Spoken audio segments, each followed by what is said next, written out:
Imagine the world as it was long before the cities, the roads, and the constant hum of modern life. We are traveling back, far back, to a time when the earth was quiet, and the only sounds were the breath of the wind and the rhythmic pulse of the seasons. Tonight, we tell the story of the first footsteps upon this vast, untouched continent. We speak of a people who moved with the stars and lived in a deep, sacred harmony with the land. In this ancient time, the world was held in the grip of a great cold. Massive sheets of ice, miles thick, rested upon the northern reaches of the globe. But as the oceans gave up their water to the ice, a path emerged. A bridge of land, wide and tundra-covered, rose from the gray mists of the sea, connecting to worlds. This was the beginning of a journey that would span generations. A slow and steady movement of people following the rhythm of the earth itself.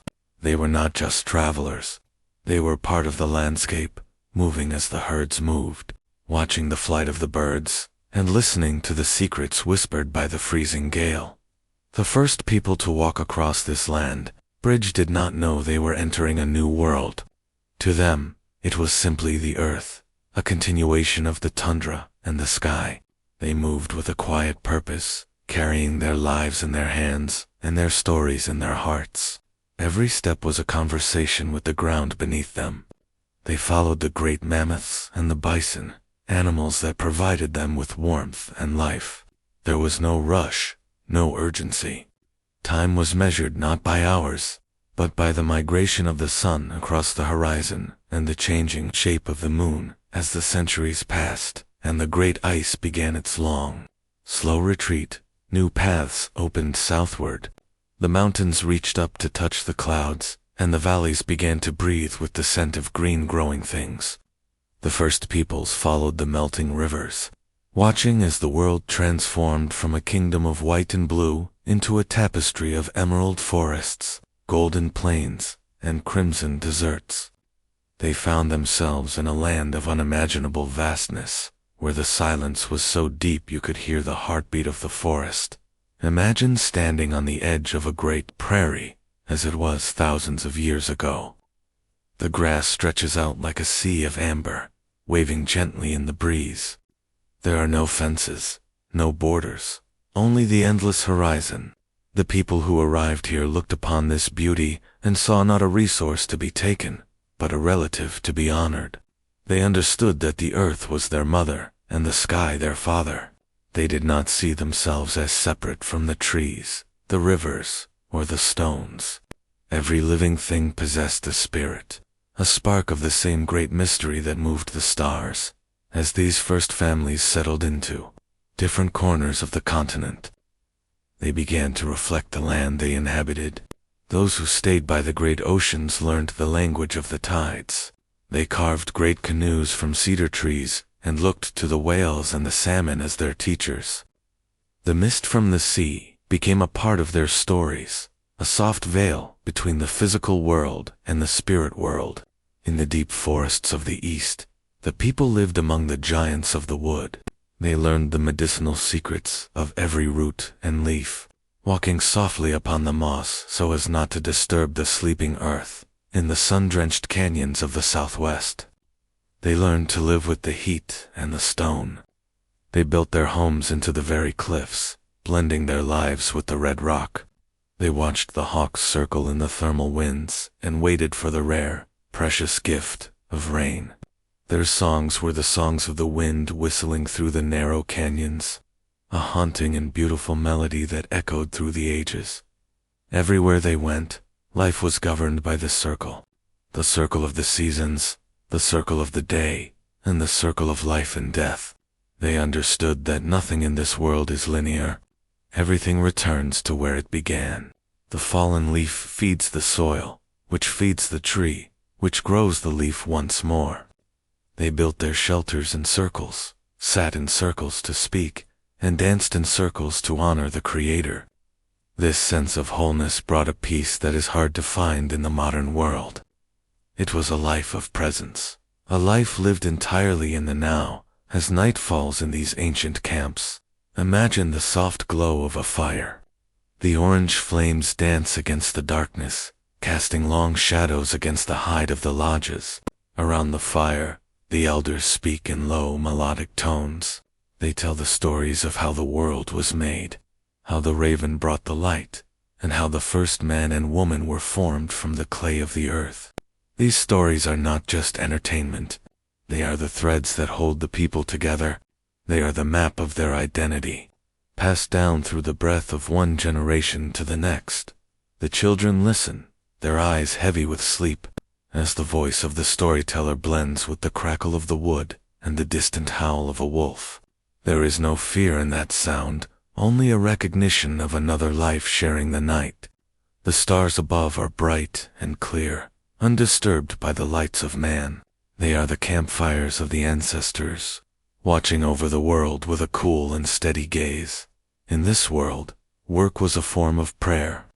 To hunt was to enter into a sacred contract with the animal, thanking its spirit for the gift of its life. To gather berries or roots was to acknowledge the generosity of the earth. Nothing was taken without a gesture of gratitude, a small offering of tobacco, or a whispered word of thanks. This gratitude created a lightness of spirit, a way of moving through the world without leaving a heavy burden behind. Think of the silence of a winter morning in the high mountains.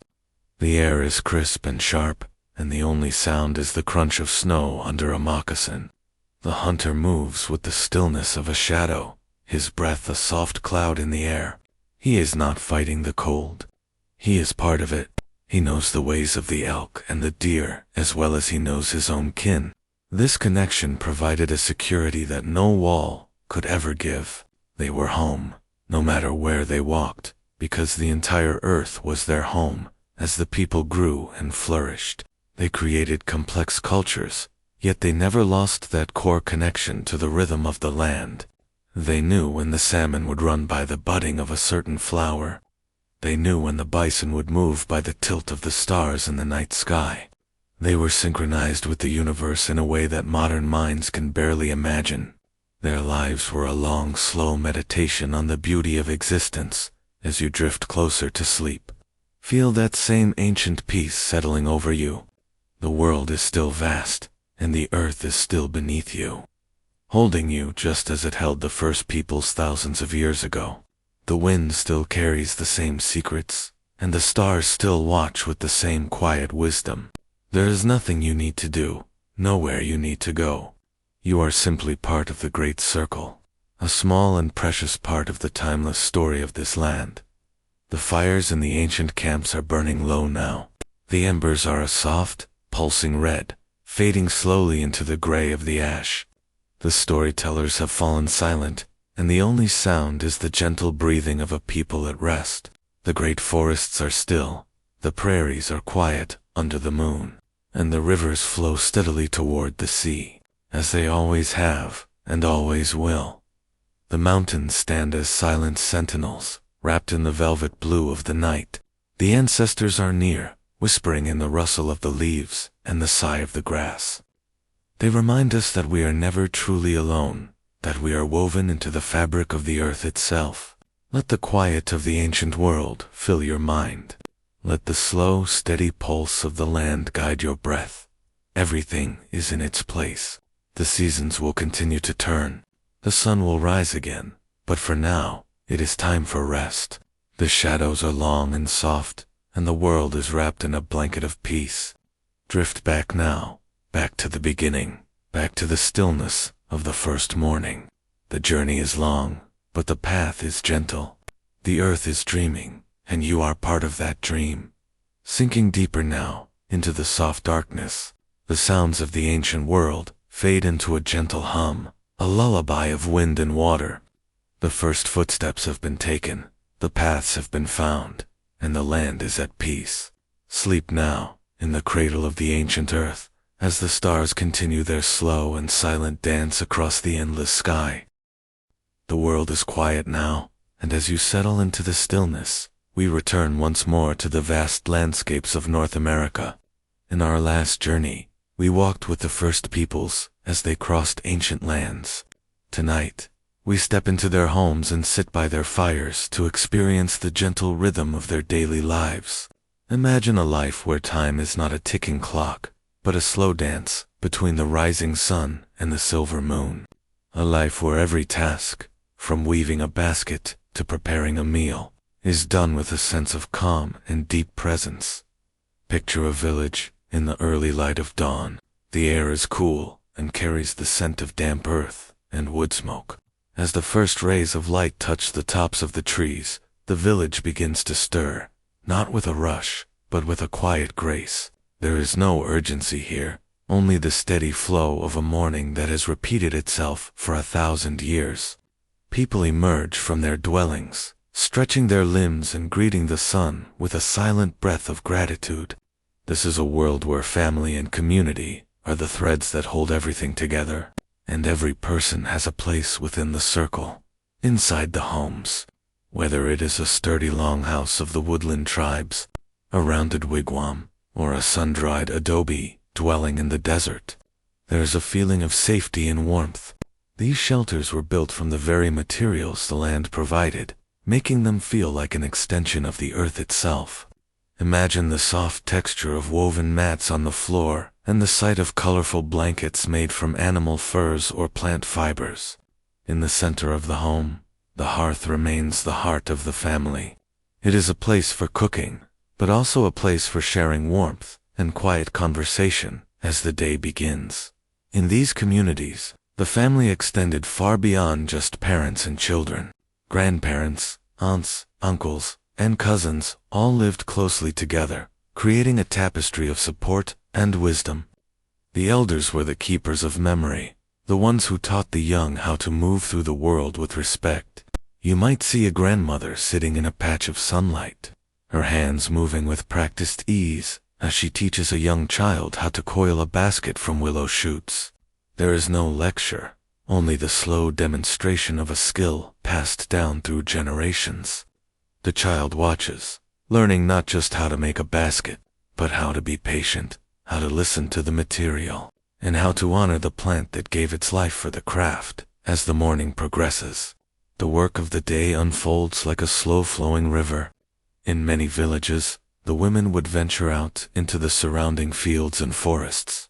They were the masters of the earth's bounty, knowing exactly when the wild berries were at their sweetest and where the medicinal herbs hid in the shadows of the oaks. Imagine the sound of their voices drifting through the trees, a soft murmur of laughter and song as they gathered corn, beans, and squash. These three plants were often called the Three Sisters, because they grew best when planted together, supporting one another just as the people of the village did.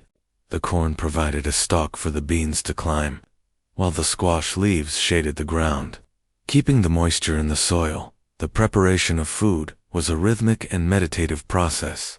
Think of the sound of stone grinding against stone as corn is turned into fine meal. This repetitive motion, accompanied by the steady beat of a distant drum or the whistling of a bird, created a peaceful atmosphere. The meals were simple and nourishing, reflecting the season. In the summer, there might be fresh fish caught from a nearby stream, cooked slowly over a bed of coals. In the winter, hearty stews made from dried meats and roots provided comfort against the chill. There was a deep understanding that the food on the plate was a gift from the spirits of the land, and the water, clothing too, was a labor of love and artistry. Every garment was handmade, often from softened deerskin or the fibers of inner tree bark. The process of tanning a hide was long and required great patience, resulting in leather that was as soft as a second skin.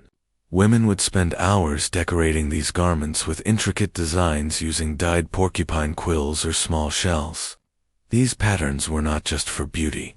They told stories of the wearer's lineage, their achievements, and their connection to the natural world. To wear these clothes was to wrap oneself in the history and the spirit of the community. As the sun climbs to its highest point, the village might quiet down for a period of midday rest. The heat of the sun is balanced by the cool shade of the lodges.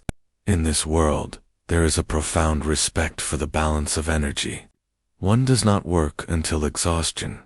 One works in harmony with the body's own rhythms. Men might be seen chipping flint to create arrowheads or repairing fishing nets, their movements deliberate and focused. There is a sense of pride in the craftsmanship, a belief that an object made with a peaceful mind will serve its purpose well. The seasons dictated the grander movements of life. In the autumn, the pace would pick up slightly as the people prepared for the long sleep of winter. This was a time of abundance and celebration, a time to dry meat and store grain in underground pits. But even in this busy season, there was a sense of order and calm. The change in the air, the turning of the leaves to gold and crimson, was a signal to turn inward, to prepare for the time of storytelling and reflection. When winter finally arrived, wrapping the world in a blanket of white, the life of the village moved primarily indoors. The days were short, and the nights were long and cold. This was the time when the traditions truly flourished. Around the central fires, the families would huddle together, and the air would be filled with the rich, melodic voices of the storytellers. This was how history was kept alive. Without books or paper, the people carried their entire universe in their minds. They knew the lineages of their ancestors, the laws of their people, and the legends of the stars, all through the power of the spoken word. Imagine the flickering light of the fire reflecting in the eyes of the listeners. The stories were long and winding, designed to be told over many nights. They taught the children how to be brave, how to be kind, and how to understand their place in the vast web of life. As the wind howled outside the thick walls of the lodge, the people inside felt a deep sense of belonging. They were safe, they were loved, and they were part of something much larger than themselves. As the evening stars begin to appear in the sky above the village, the day draws to a gentle close. The fires are banked, and the heavy furs are pulled up to chins. The sounds of the village fade away, replaced by the hoot of an owl, or the rustle of a small animal in the brush. There is a profound sense of peace in knowing that tomorrow will bring the same familiar rhythms, the same connection to the earth, and the same warmth of community. The cycles of life here are as steady as the tides. Birth, growth, and the eventual return to the earth are all seen as natural and beautiful parts of the journey. There is no fear of the passage of time, only an appreciation for the unique gifts each stage of life brings. The youth bring energy and curiosity, the adults bring strength and provision, and the elders bring the quiet light of wisdom. As you drift further into relaxation, let the image of this peaceful village linger in your mind. Feel the warmth of the communal fire and the softness of the cedar-scented air. The worries of the modern world are far away, replaced by a simple, timeless way of being. You are held by the same earth that supported these ancient families. You are breathing the same air that carried their songs and stories. The night is deep now, and the world is at rest. The rhythms of the day have folded into the stillness of sleep. The rivers continue their silent journey through the dark, and the moon watches over the sleeping land with a gentle silver glow. Every leaf, every stone, and every living soul is cradled in the quiet embrace of the night. The stories have all been told for now, and the fire has settled into a soft, red glow. The breath of the village is slow and steady, a collective sigh of contentment. There is nothing left to do but let go, and allow yourself to be carried into the peaceful depths of your own dreams, surrounded by the echoes of a world that knew how to live in perfect harmony with the silence. Tonight, we move beyond the village fires and travel across the vast, breathing map of a continent as it existed in its purest form. Imagine a world where there are no fences, no borders, and no roads, only the ancient paths of the deer, the winding silver of the rivers, and the invisible trails of the wind. We are going to visit the different lands where the people lived, seeing how the earth itself shaped their spirits, their songs, and their very souls. In this time, the land was not something to be owned. It was a sacred relative. Every mountain had a name, every spring had a spirit, and every forest was a cathedral of living memory. As we begin our journey, imagine the great eastern woodlands. This is a world of deep, emerald shadows and the constant, soft rustle of leaves. Here, the Haudenosaunee and the Algonquin peoples lived among the giants of the forest. Tall pines, sturdy oaks, and ancient maples stretched their branches toward the clouds, creating a canopy that filtered the sunlight into golden spears. Walking through these woods, the air is thick with the scent of damp moss and pine needles. The people of these forests moved with a quiet grace, their footsteps silent upon the soft floor of the woods. They saw the forest as a provider of everything they needed. The birch tree gave its bark for swift canoes. The maple gave its sweet sap in the spring, and the animals, the deer, the bear, and the beaver, were seen as brothers who shared the world with them. There was a deep understanding that the forest was a single, living being, and to live within it was to be part of a grand, interconnected web. Moving westward, the trees begin to thin, and the world opens up into an ocean of grass. This is the realm of the Great Plains, the ancestral home of the Lakota, the Cheyenne, the Pawnee, and many others. Imagine standing in the center of a horizon that never ends. The grass knee-high and golden, waves in the wind like the surface of a sea. Above, the sky is so vast and so blue that it feels as though you could fall upward into the stars. This is a land of movement and light. On these plains, the people lived in harmony with the great bison. To the people of the plains, the bison was more than just an animal. It was a gift from the Creator, a walking symbol of life and abundance. They followed the herds across the seasons, moving with the rhythm of the earth's pulse. The sound of 1,000 hooves hitting the ground was like the heartbeat of the world itself. In the evenings, as the sun dipped below the flat edge of the earth, the sky would turn into a canvas of violet and orange, and the silence of the plains would settle over the camp like a soft, warm blanket.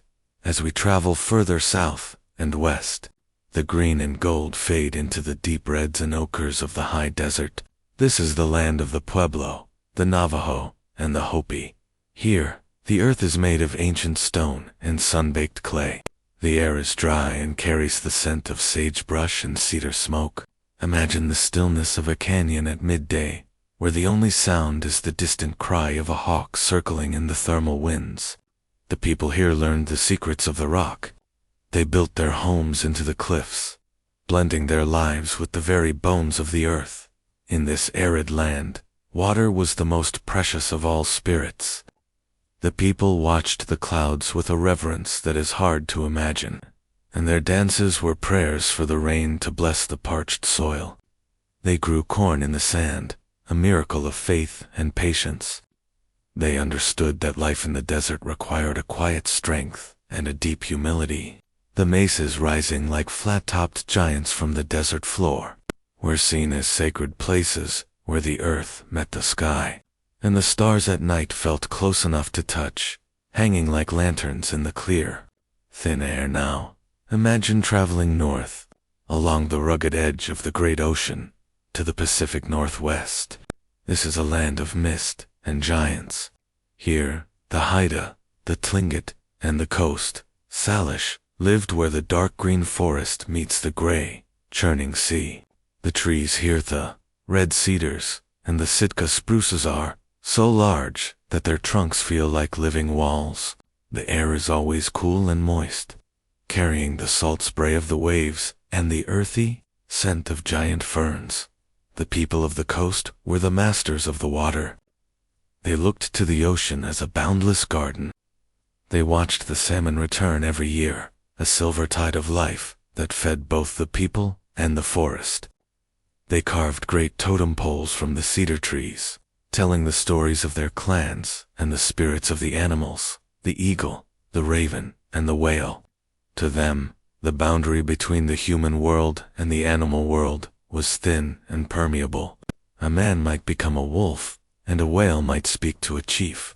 The world was filled with transformation and mystery, hidden in the fog that rolled off the cold northern sea.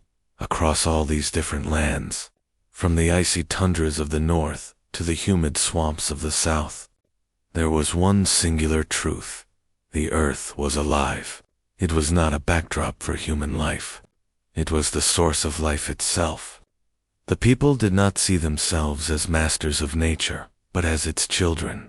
They knew that whatever they did to the web of life, they did to themselves. This was a philosophy of all my relations, a recognition that the four-legged, the winged, the swimming, and the rooted ones were all part of one great family. They listened to the language of the birds to know when a storm was coming. They watched the behavior of the ants to understand the changing of the seasons. They saw the great mystery in the smallest pebble and the highest peak. This connection brought a profound sense of security. How could one ever be lost when the stars were their map and the wind was their guide?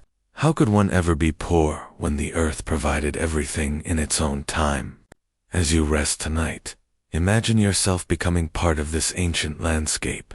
Feel your breath slowing down, matching the rhythm of the wind moving through the mountain pines. Feel the weight of your body settling into the earth, as stable and grounded as the red rocks of the canyon. The diversity of the land is a reflection of the richness of life, and you are a part of that richness. The great rivers are flowing toward the sea, carrying the mountain snows down to the salt water. The forests are breathing in the cool night air, their roots reaching deep into the dark, nourishing soil. The plains are quiet under the watchful eyes of the ancestors, and the desert is cooling under the silver light of the moon. All over the continent, the land is at rest.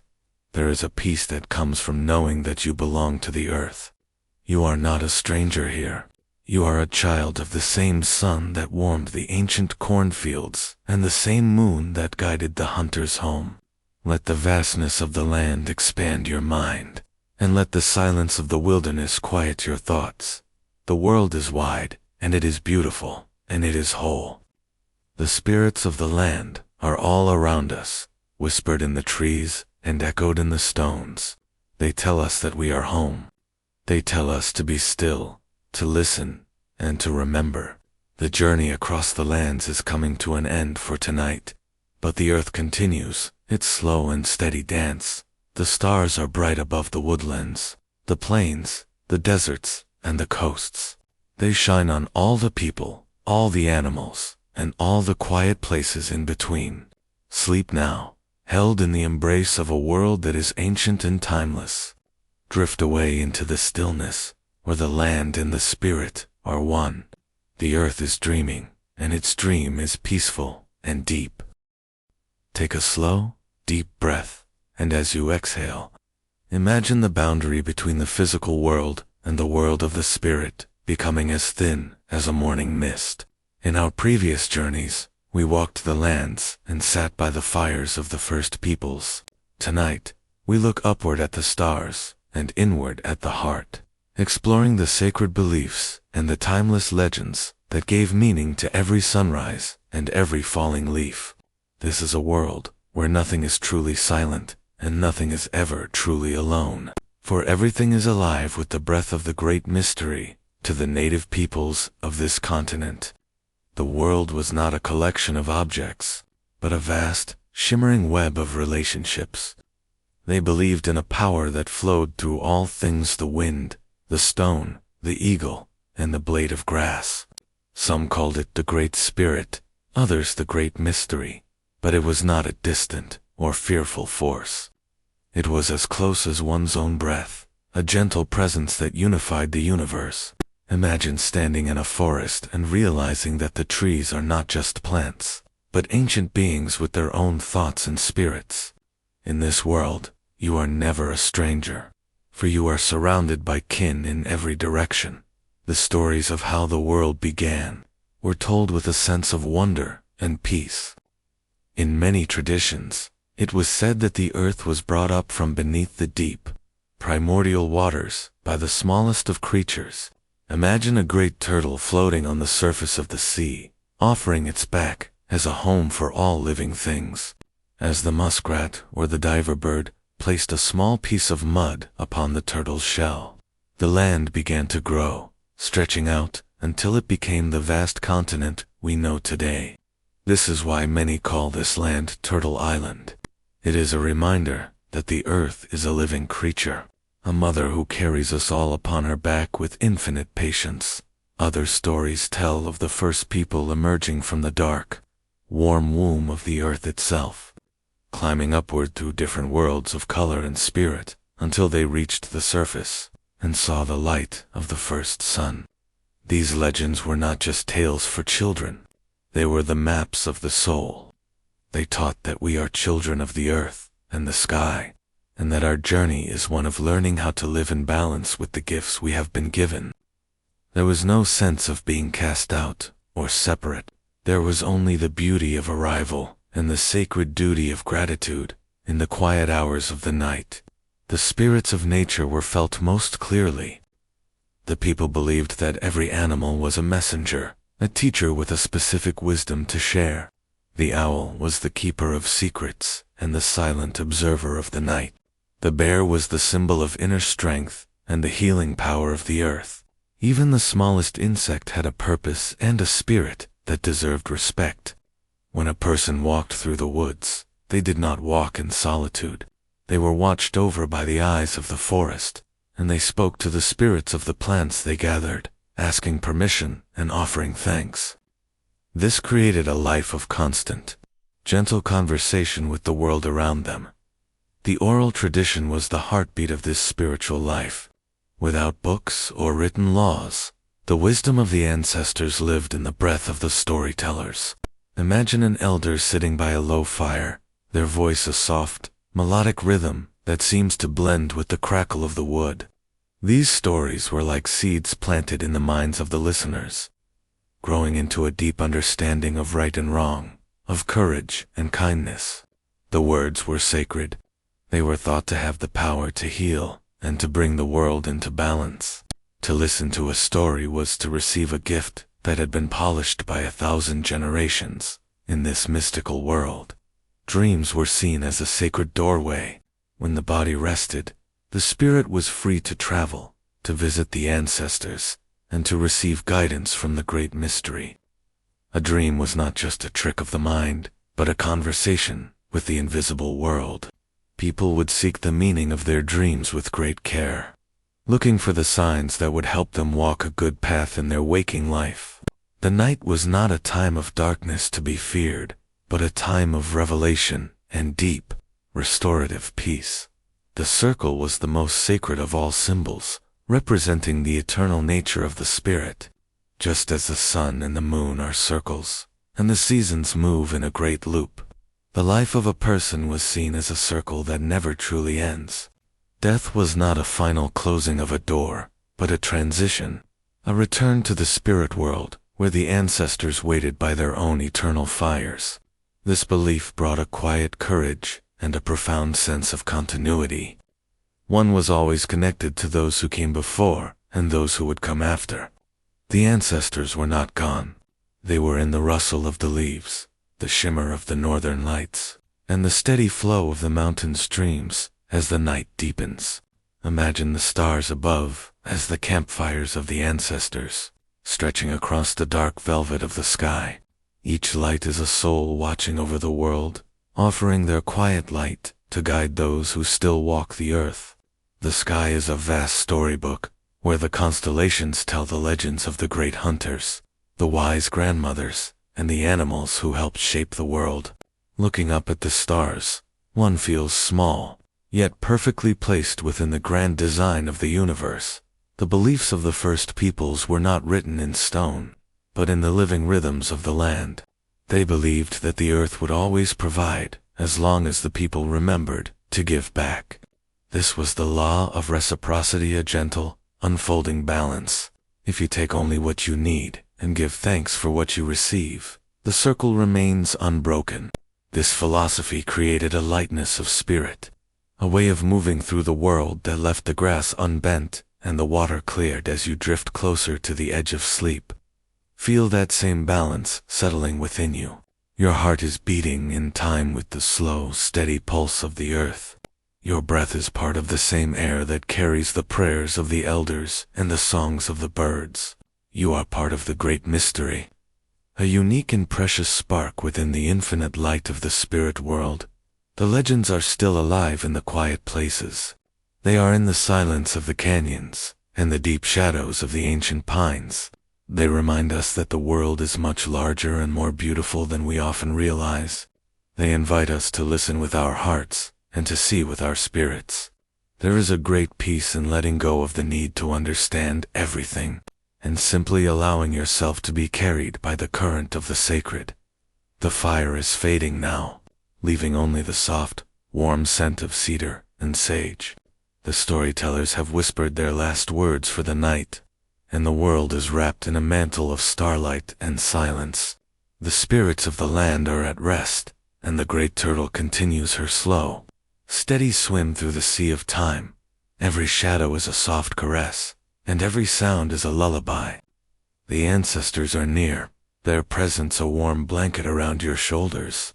You are safe, you are held, and you are part of an eternal story that began long before the first sunrise, and will continue long after the last star fades. Sink now into the mist of the spirit world. Let the legends guide your dreams, and the spirits of the land watch over your rest. The circle is complete, the balance is restored, and the night is full of peace, drifting down, deeper and deeper, into the timeless embrace of the great mystery. As you settle into your blankets, imagine the night air is cool and still, carrying the faint, sweet scent of cedar smoke from a distant fire. Tonight, we move closer to the heart of the village, exploring the invisible threads that held the people together.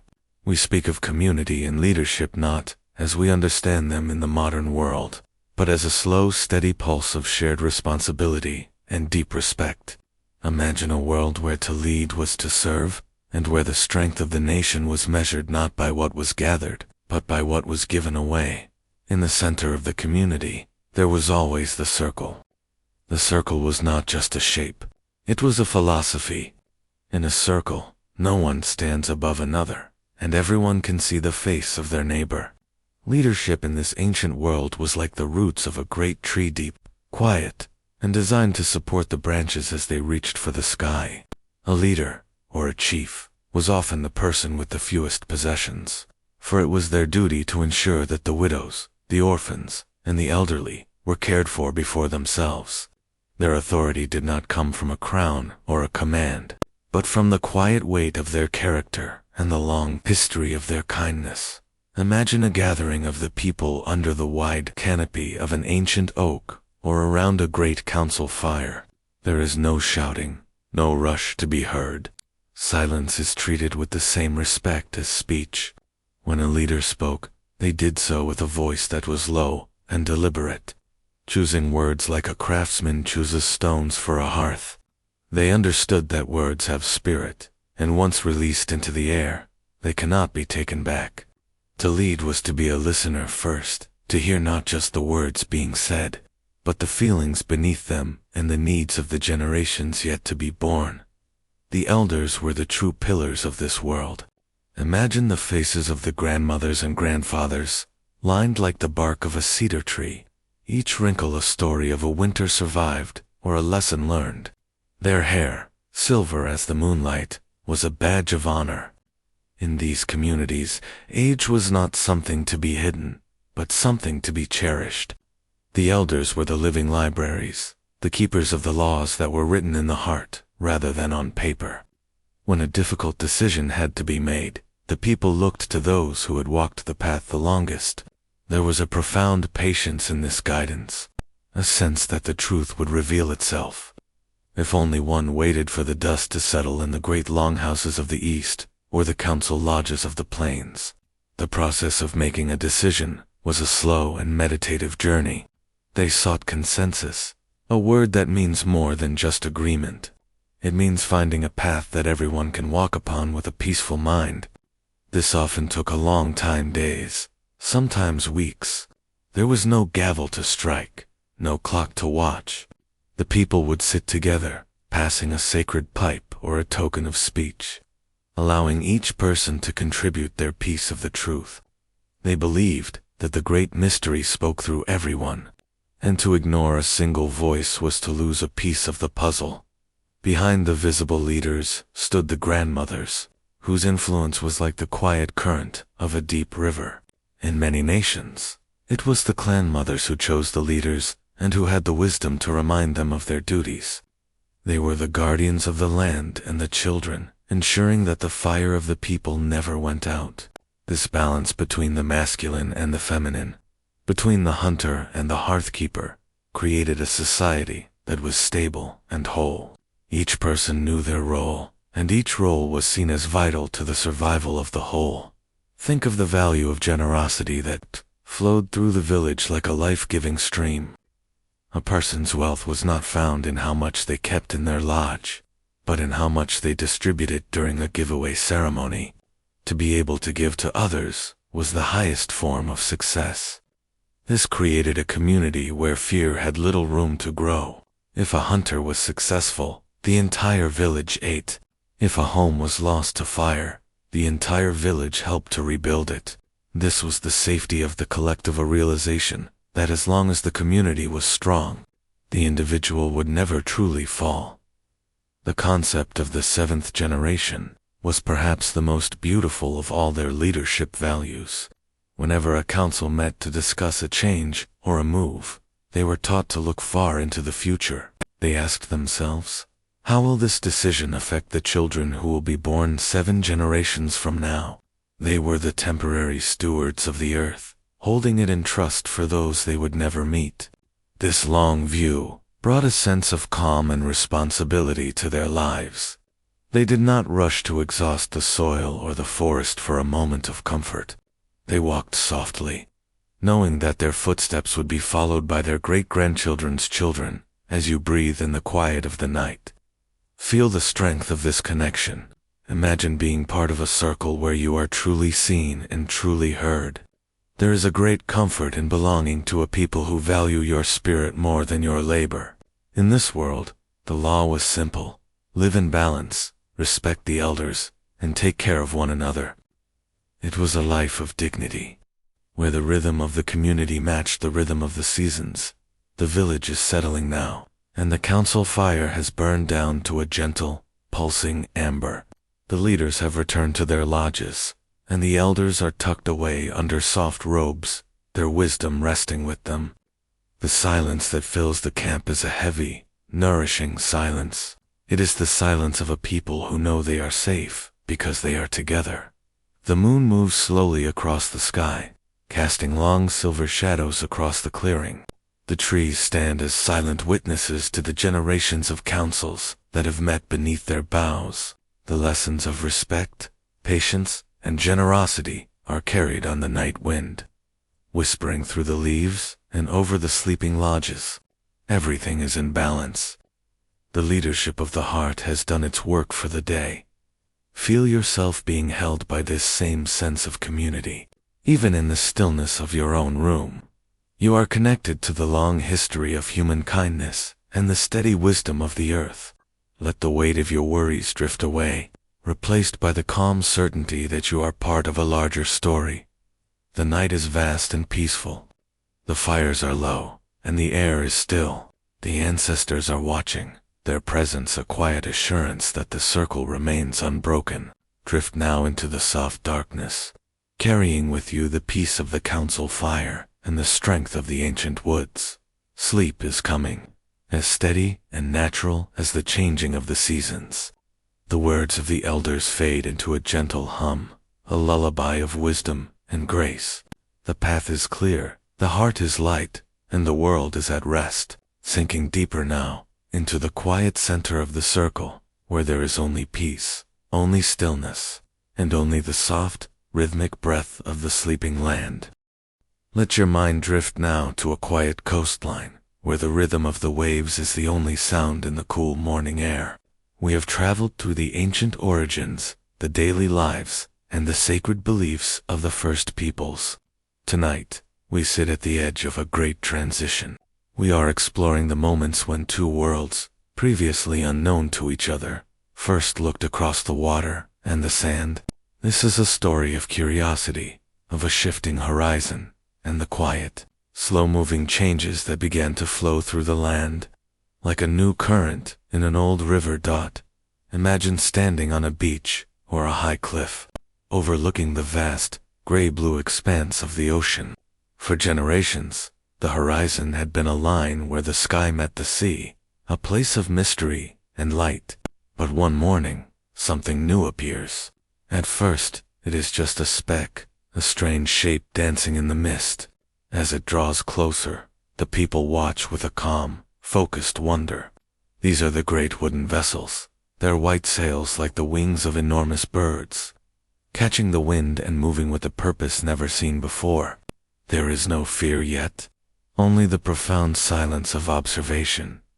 The first encounters were often marked by a cautious, quiet hospitality. Imagine the meeting on the sandy exchange of gazes and the tentative gestures of peace. To the native peoples, these newcomers were another part of the great mystery, perhaps spirits or travelers from a land beyond the sun's path. They brought with them textures and sounds that were entirely new. Imagine the touch of a cold, hard metal blade, or the shimmer of a glass bedidums that felt strange and alien compared to the familiar warmth of stone, bone, and wood. In these early days, the change felt like the slow turning of a season, hard to notice at first, but inevitable. The air of the village began to hold new stories. There were new languages being spoken, sounds that didn't follow the patterns of the forest or the birds. There was a sense of a world expanding, growing larger and more complex. For a people who lived in a perfect circle of tradition, these new lines crossing the landscape were a puzzle to be contemplated during the long nights by the fire. One of the most profound changes came not from the people, but from the animals they brought with them. Imagine the first time a person of the plains saw a horse. To them, it was a creature of myth, a sacred dog that moved with the speed of the wind and the strength of a thunderstorm. The introduction of the horse changed the very rhythm of life. The vast distances of the prairies, which once took weeks to cross, now seemed to shrink. The relationship between the people and the land found a new, faster pulse. It was a transformation that felt both magical and grounding. As the bond between human and animal found a new expression, along with the horses came other shifts in the daily fabric of life. Metal kettles replaced clay pots. Woven cloth appeared alongside softened skins. These changes were not sudden explosions, but a slow seeping of new ways into old patterns. Imagine a craftsman looking at a new steel tool, feeling its edge and realizing how it might change the way he carves his canoe or shapes his arrows. There was a quiet intellectual curiosity in these moments, a process of weighing the new against the old, and finding a way to carry both. But beneath the novelty of new tools and animals, there was a deeper, more emotional shift. The uncertainty of the future began to sit quietly in the corners of the council lodges. The elders, with their long memories, watched the horizon with a contemplative gaze. They felt the balance of the world tilting in a way it never had before. It was like watching a cloud formation on a summer afternoon. No, the weather is changing, but you don't yet know if it will bring a gentle rain or a cooling breeze. The people handled this uncertainty with the same grace they applied to all of life's mysteries. They turned to their ceremonies and their stories, seeking the guidance of the ancestors. They reminded one another that, while the things around them might change, the tools they used, the clothes they wore, the spirit within, remained constant. The land was still their mother, and the stars were still their guides. They sought to find a path through this new landscape, without losing the core of who they were. Imagine the feeling of a world that is stretching. The old paths are still there, worn deep into the earth by centuries of footsteps. But new paths are being trod alongside them. There's a quiet, internal dialogue happening in every village, a question of how to welcome the new while honoring the sacred old. This was not a time of drama in these moments, but a time of profound, silent reflection. It was a period of listening to the wind and watching the tides, trying to read the signs of a world that was becoming something different as you breathe in the stillness of your own room. Let yourself feel that same sense of calm observation. Change is a part of the great circle of life, as natural as the leaves falling in autumn or the ice melting in spring. To the first peoples, the arrival of outsiders was another chapter in the long, unfolding story of Turtle Island. They met it with a quiet dignity, holding on to the values of community, respect, and gratitude, even as the world around them shifted its shape. The sun is setting now on this period of first contact. The great white sails have disappeared into the twilight, and the campfires are being lit. The smoke rises straight and true into the purple sky, just as it always has. The horses are grazing quietly on the edge of the camp, their silhouettes dark against the fading light. The sound of the waves on the shore continues its eternal, rhythmic song, indifferent to the changes of man. There is a peace in knowing that even in times of great uncertainty, the earth remains. The mountains do not move, and the rivers continue to seek the sea. The wisdom of the elders is still whispered in the rustle of the leaves, and the children still dream under the same blanket of stars. The spirit of the land is vast enough to hold all stories, both the old and the new. Let the weight of history settle softly around you, like a warm robe. You are part of a long line of witnesses to the turning of the world. Everything that changes is balanced by something that remains. The quiet strength of the first peoples is a reminder that we can face the unknown with a peaceful heart and a steady mind. The night is deep, and the horizon is once again a simple line between the dark earth and the starlit sky. The mists are rolling in, softening the edges of the world and bringing a sense of completion to the day. The stories have been told, the exchanges have been made, and now it is time for the spirit to rest. Everything is as it should be. The world is wide, and its mysteries are infinite. As you drift away, feel yourself floating on a gentle tide of time, moving toward the quiet shores of sleep. The land is at peace, the ancestors are watching, and the circle continues its slow, beautiful, and endless turn. As the world around you grows dim, and the quiet of the night settles into your room, take a long, slow breath.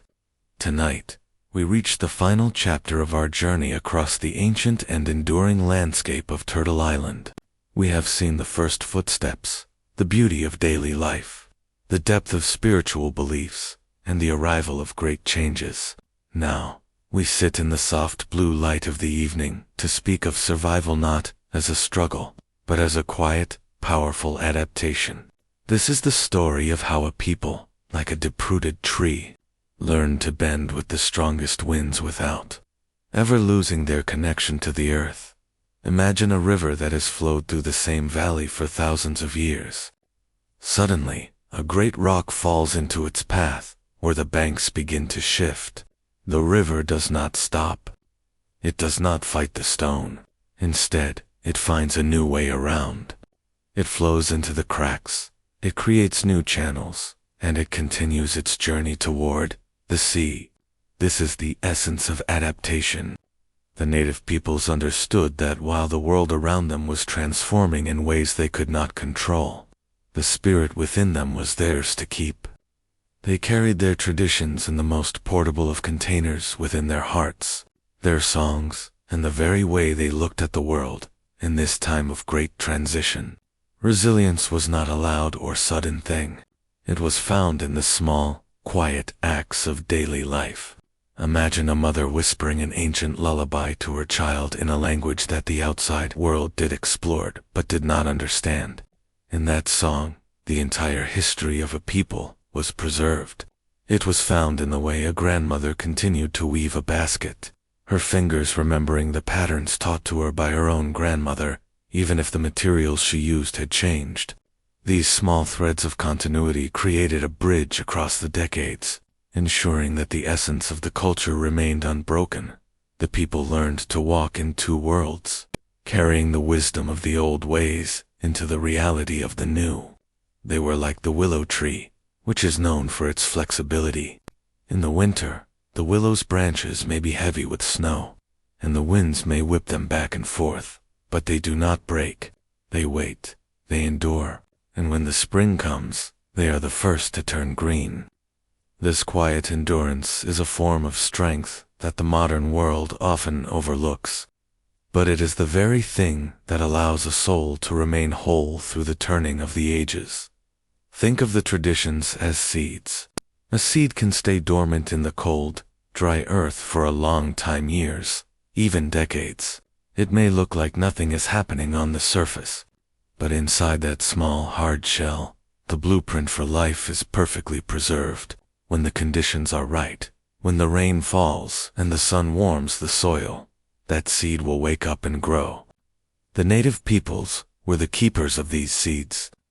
They held on to their stories of the great mystery, their respect for the four-legged and the winged ones, and their understanding of the circle of life, waiting for the right moments to let them bloom once more.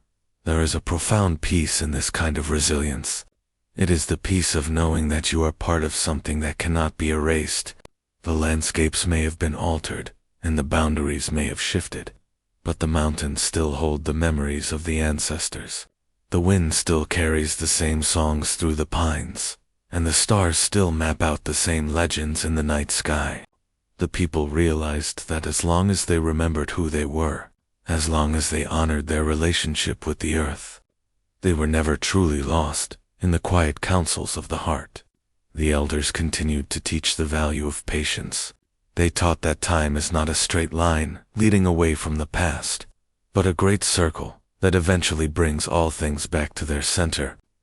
They looked at the changes not as an end, but as a long winter that would eventually give way to a new season. This perspective allowed them to move through uncertainty with a steady hand and a calm spirit. They were not just surviving. They were waiting, watching, and remembering.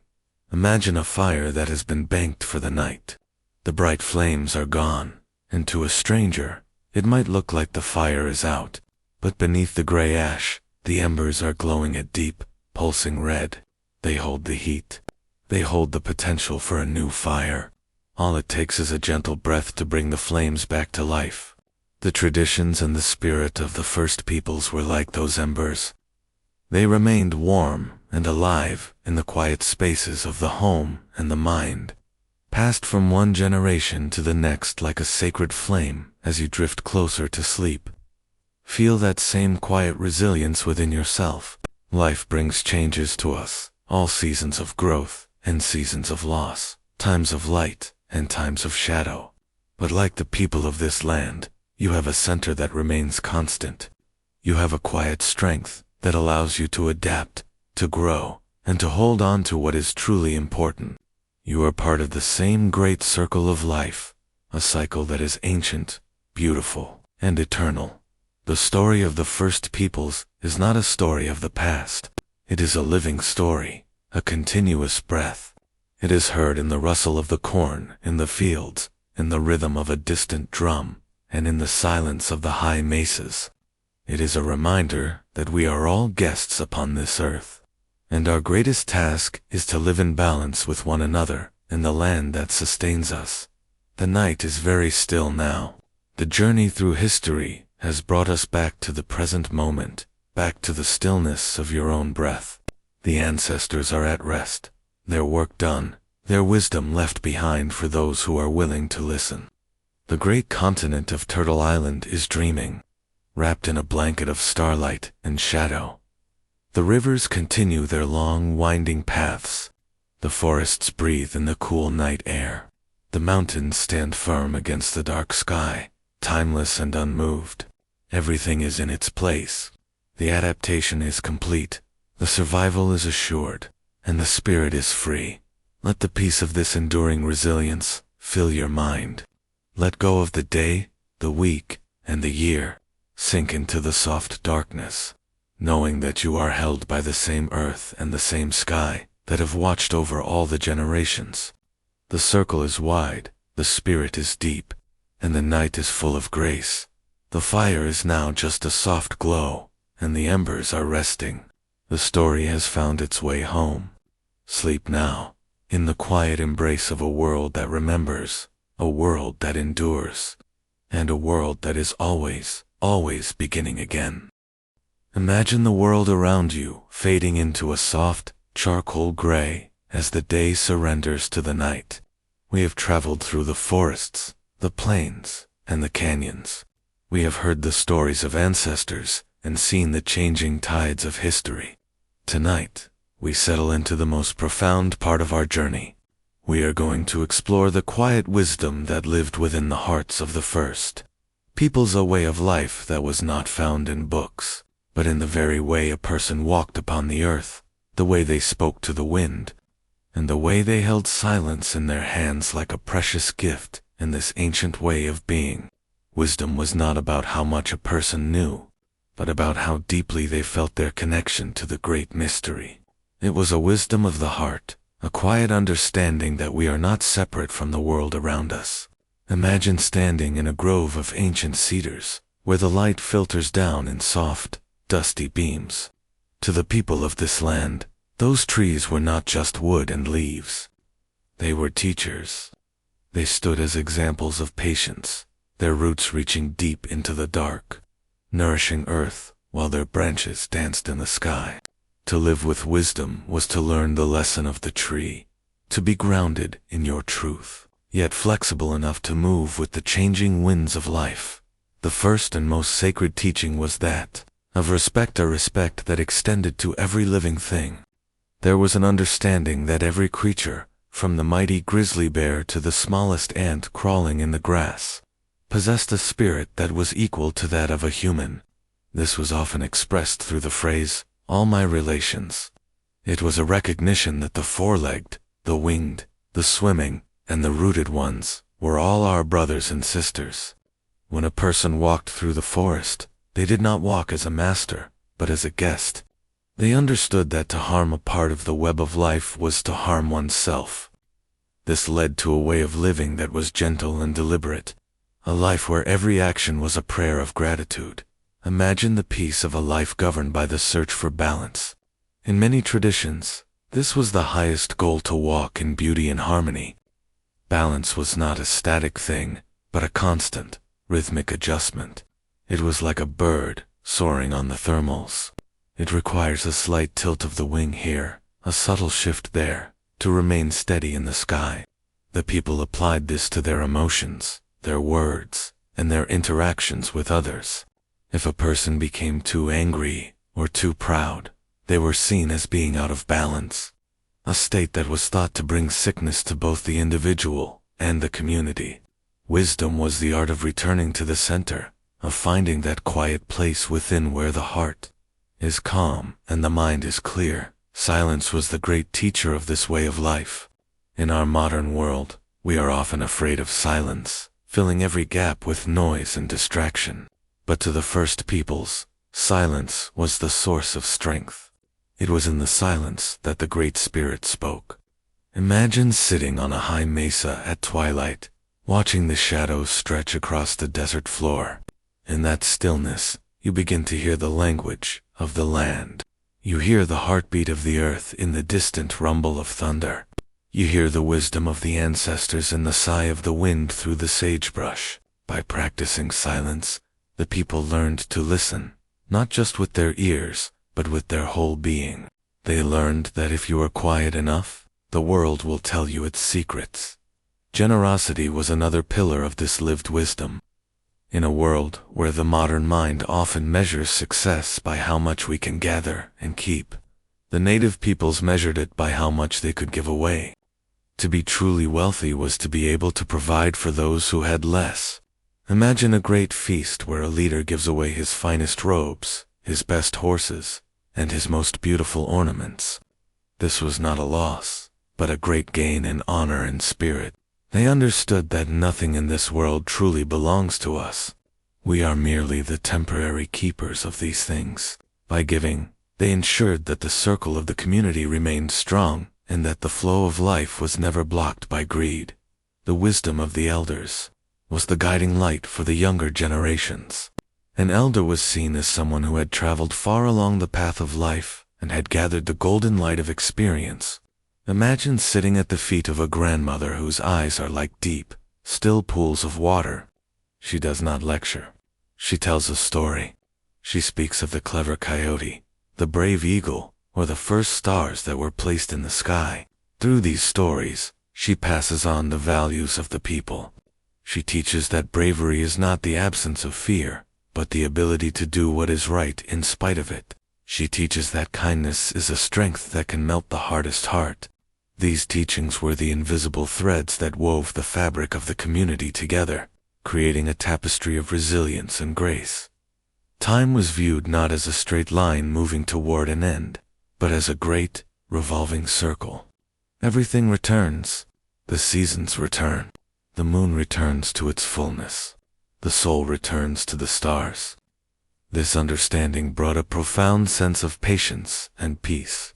There was no need to rush, no need to force things to happen before their time.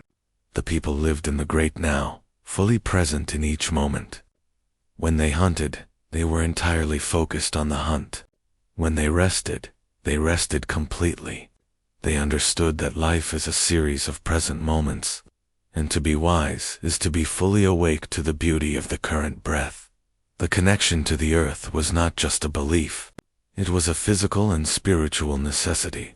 The earth was the mother, the source of all life. Imagine the feeling of walking barefoot on the warm, dry soil, feeling the pulse of the life beneath your feet. The people felt a deep responsibility to care for the land that sustained them.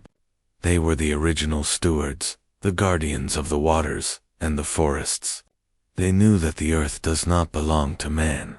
Man belongs to the earth.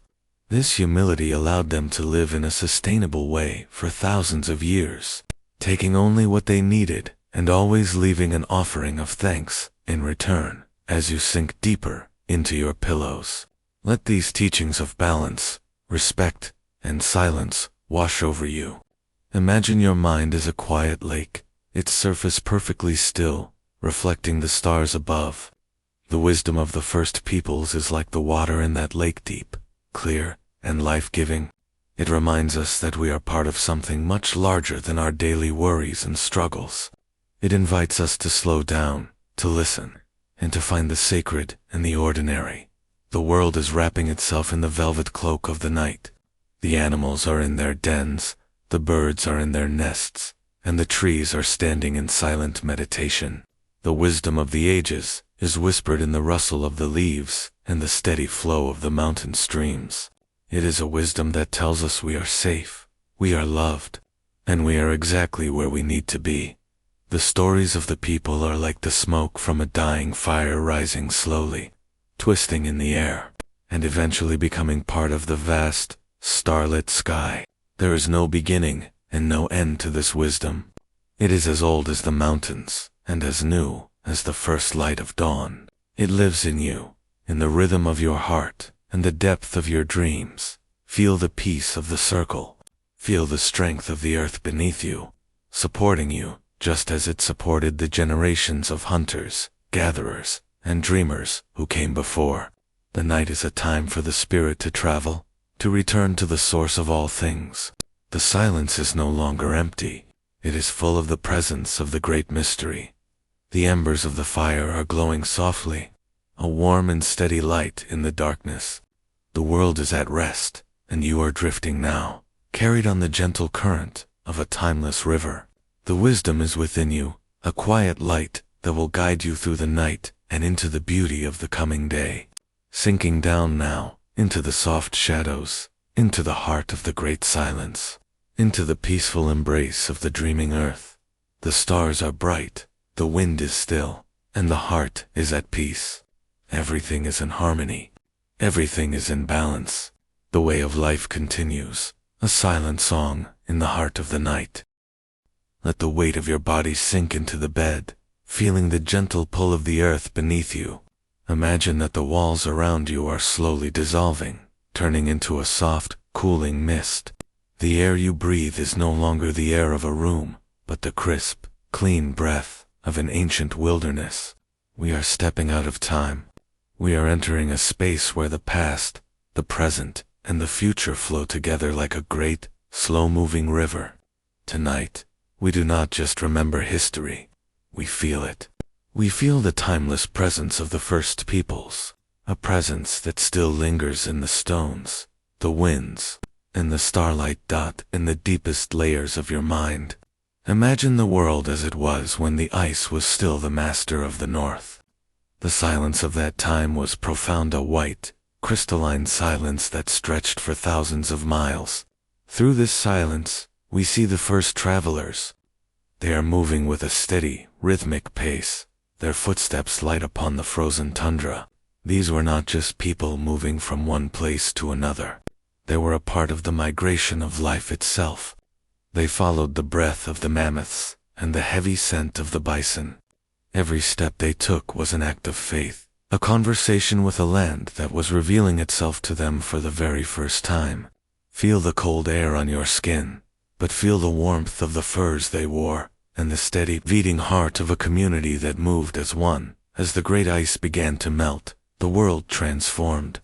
Imagine the sound of 1,000 waterfalls, the roar of ancient glaciers giving way to the birth of rivers. The land began to breathe, and the people followed the greening valleys south.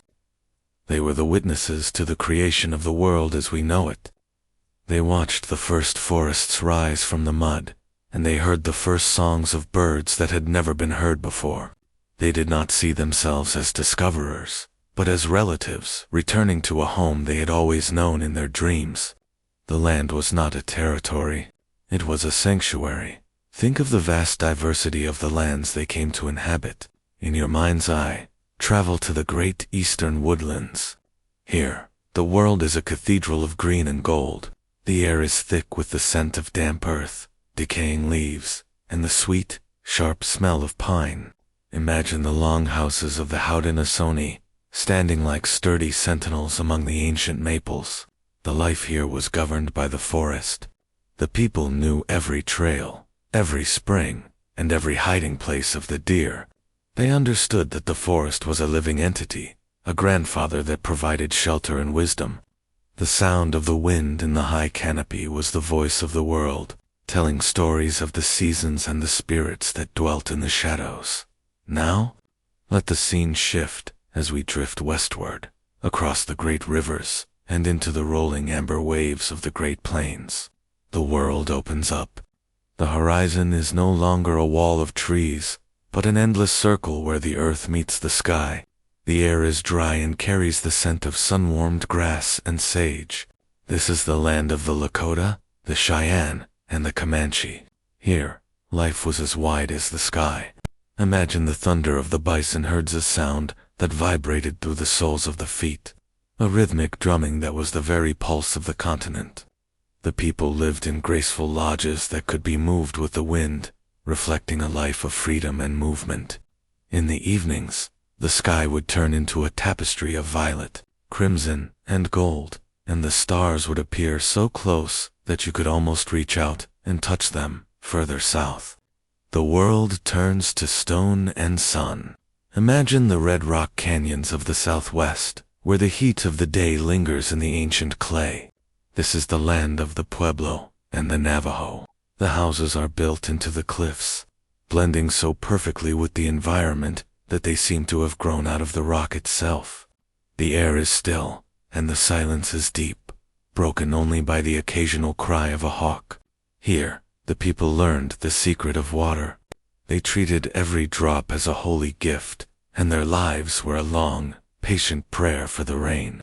They grew corn in the sand, a testament to a faith that was as old as the mesas themselves. The patterns of their lives were woven into their blankets and shaped into their pottery, each line a story of the earth and the ancestors. Now, let us travel to the far north and west, to the rugged coasts where the dark green forest meets the cold, gray ocean. Here, the mist is a constant companion, wrapping the world in a soft, silver veil. The Tlingit and the Haida lived where the giants of the cedar and the spruce stood tall.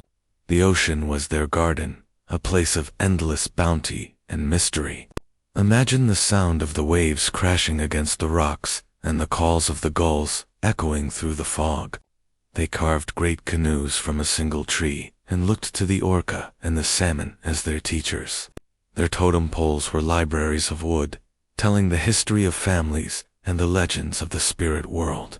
In this land of mist, the boundary between the physical and the spiritual was always thin. Across all these lands, the daily rhythm of life was a meditation. Think of the work of the hands, the grinding of corn, the tanning of hides, the weaving of baskets. These were not chores. They were ceremonies. To make a basket was to weave the world together. The fibers of the grass or the willow were handled with respect, for they were the gifts of the living earth. To grind corn was to participate in the cycle of growth and nourishment. Every action was done with a sense of presence and gratitude. There was no rush to finish, for the process itself was the goal. The sound of the village was a symphony of soft voices, rhythmic work, and the laughter of children, sound that blended perfectly with the natural music of the world. The leadership of these communities was a model of balance and service. Imagine the council fire, the orange flames dancing in the darkness. The leaders sat in a circle, their faces illuminated by the soft light. They did not seek power. They sought wisdom. They understood that their duty was to the 7 generations that would come after them. Every decision was weighed with the weight of the future. The elders were the keepers of the law, the unwritten laws of the heart and the land. They spoke in low, measured tones, and they knew that the best way to lead was to listen. In this world, the strength of a person was measured by their generosity, their kindness, and their ability to bring harmony to the community. Spirituality was not a separate part of life. It was life itself. The great mystery was in everything. It was in the breath of the newborn baby, the scent of the first rain, and the silence of the winter woods. The people believed that the earth was a living being, a mother who provided all things. They did not feel superior to the animals or the plants. They saw themselves as younger brothers in a vast and ancient family. To hunt was to enter into a sacred contract. To gather was to receive a gift. This created a sense of belonging that is hard to find in the modern world. You were never alone, for the entire universe was your kin when change came to the land. It was met with a quiet, inner resilience. Imagine a river that encounters a great obstacle. It does not fight. It finds a new path. The people adapted, carrying their traditions like precious embers beneath the ash. They knew that empires may rise and fall, and the outward shapes of the world may change, but the spirit remains. They held on to their languages, their songs, and their connection to the land with a silent iron strength. They understood that as long as the stories were told, the people would never truly fade. They were the survivors of the long winter, waiting for the spring with a patience that only the earth can teach. As you drift closer to the threshold of sleep, feel the presence of these ancient ways within you. The wisdom of the first peoples is not a relic of the past. It is a timeless guide for the heart. It teaches us to walk softly, to listen to the silence, and to be grateful for the gift of each breath. It reminds us that we are part of a great circle, an eternal dance of life and spirit. The mountains still remember their names. The rivers still carry their prayers. And the stars still watch over the land with the same steady, cool gaze. Imagine yourself lying under the wide, star-filled sky of the ancient plains. The grass is soft beneath you, and the air is filled with the scent of wild sage. The world is vast, and you are a small, safe part of it. The campfires of the ancestors are burning low in the distance. Their warmth, a gentle reassurance in the dark. There is no fear here. Only the profound peace of belonging. You are home. You are held. You are part of the timeless presence. The voices of the storytellers are fading now into a gentle whisper, a lullaby of the wind and the trees. The legends of the raven, the wolf, and the turtle are dissolving into the quiet of the night. The rhythms of the day have all been stilled. The grinding stones are quiet. The canoes are pulled up onto the shore, and the council fires have turned to soft, pulsing amber. The world is at rest. Feel the slow, steady pulse of the earth. It is a heartbeat, that has been beating since the beginning of time. It is the heartbeat of the ice, the forest, the desert, and the sea. It is your heartbeat too. Everything is connected. Everything is in its place. The spirit of the land is wrapping you in a blanket of peace, a mantle of starlight and silence. Sink deeper now, into the soft darkness. Let the images of the red canyons, the emerald forests, and the golden prairies become the scenery of your dreams. You are traveling back to the source, back to the beginning, back to the stillness. Take a long, slow breath, and as you exhale, let go of any remaining tension in your body. Imagine that the boundaries of your room are slowly fading away, replaced by the vast, open canopy of an ancient night sky. Tonight, we do not just travel through history, we travel into the very heart of the earth itself. We are exploring the deepest wisdom of the first peoples, the understanding that the land is not a silent backdrop to our lives, but a living, breathing spirit. To walk upon this land is to walk upon the skin of a mother, and to listen to the wind is to hear the breath of a sacred being that has existed since the first dawn in this ancient way of seeing. Nothing is inanimate. There is no such thing as a dead stone or an empty valley. Everything has a pulse, a memory, and a spirit. Imagine standing at the foot of a great mountain range as the sun begins to dip below the horizon. To the native peoples, these mountains were not just piles of rock and earth. They were the elder guardians of the world. They were the stone people, beings of immense patience, who had watched the rise and fall of countless generations. When you look at a mountain with this respect, you do not see an obstacle to be climbed, but a teacher to be honored.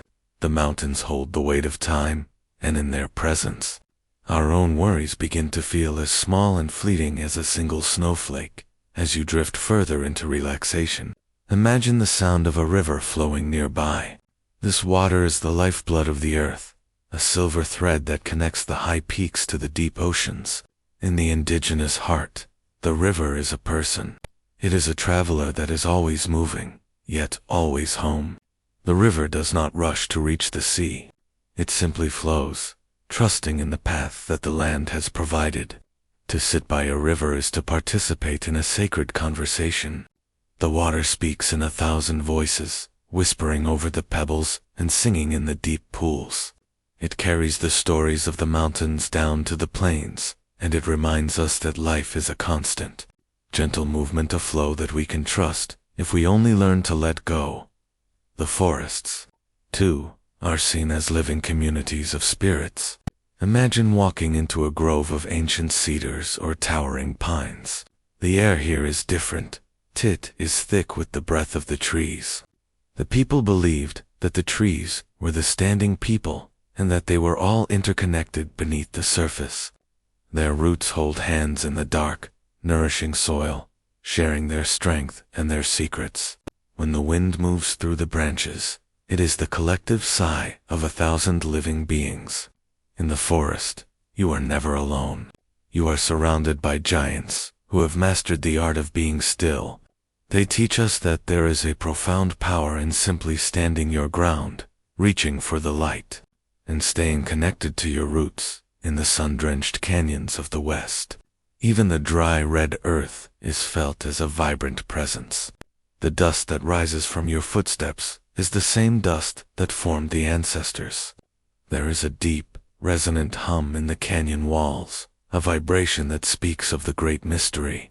The people of the desert knew that the land was not harsh. It was simply honest. It demanded a quiet mind and a humble spirit. They looked at the cacti, the sagebrush, and the lizards as fellow travelers, each one possessing a spark of the same sacred fire. They understood that to live in such a land was to enter into a partnership, a delicate balance of giving and receiving, where every drop of rain was a blessing and every shadow was a sanctuary. Think of the air that surrounds you now, and imagine it as the breath of the world. To the first peoples, the wind was the messenger of the spirits. There was the north wind, which brought the strength and the purity of the snow. The east wind, which carried the promise of new beginnings with the rising sun. The south wind, which brought the warmth and the growth of summer, and the west wind, which led the soul toward the quiet reflection of the evening. When the wind brushes against your cheek, it is a physical connection to the entire continent. It is the same air that moved through the feathers of the eagles and whispered through the grass of the prairies thousands of years ago.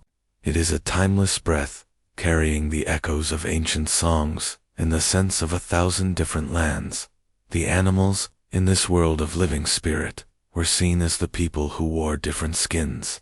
They were the older siblings of humanity, endowed with wisdoms that we had forgotten. The buffalo was the spirit of abundance and sacrifice. The eagle was the connection to the highest truths of the sky. The turtle was the symbol of the earth's endurance. There was a quiet, profound respect in every encounter with these beings. A hunter did not take a life without a prayer of gratitude, acknowledging that the animal's spirit was returning to the source, just as his own would one day. This created a world of profound empathy, where the boundary between us and them was dissolved in the shared light of existence. This sense of the sacred extended even to the smallest stone on the path. A stone was a record of the earth's history, a silent witness to the changing seasons. The people would often carry a small stone with them as a reminder of their connection to the ground. It was a way of staying centered, of remembering that we are children of the earth. When you hold a stone in your hand, you are holding the strength of the mountains and the patience of the ages. It is a weight that grounds you, a solid presence that reminds you that you belong here, in this moment, on this living planet. As night falls over the village, in your mind, imagine the people sitting quietly outside their lodges. They are not talking, they are listening. They are listening to the land as it prepares for sleep. The earth has a different rhythm at night, a slower, deeper pulse. The mountains seem to grow taller against the stars, and the rivers seem to sing with a more mysterious tone. The people understood that sleep was a way of returning to the mother, of letting the spirit rest in the cradle of the land. They did not fear the darkness, for the darkness was simply the earth turning inward to dream. Everything in this world is a circle. The rain falls from the sky, flows through the rivers to the sea, and eventually returns to the clouds. The leaves fall from the trees, feed the soil, and become the leaves of the next spring. This circularity is the heartbeat of the living spirit. It tells us that nothing is ever truly lost. Everything is simply changing form, moving from one part of the circle to another. This realization brings a peace that passes all understanding. It means that we are part of an eternal story, a story that is being written by the wind, the water, and the stone. Feel your body becoming as heavy and as peaceful as a mountain. Feel your breath becoming as steady as the tide. You are not separate from the nature you are imagining. You are made of the same stardust, the same minerals, and the same breath. The land is not outside of you. It is within you. The stillness of the forest is the stillness of your own heart. The clarity of the mountain stream is the clarity of your own mind. You are at home in the world, held by a spirit that is ancient, wise, and infinitely kind. The stars are bright above the sleeping continent, watching over the woodlands, the plains, the deserts, and the coasts. The great spirit of the land is at rest, breathing softly in the dark. The trees are standing still, their dreams reaching deep into the earth. The rivers are murmuring their nighttime prayers, carrying the silence toward the ocean. Everything is in its place. The balance is perfect. The land is a living spirit, and that spirit is whispering to you now, telling you that it is time to rest. The embers of the fires have faded into a soft, warm glow. The shadows are long and velvet soft, wrapping the world in a mantle of peace. There is nothing left to do but drift.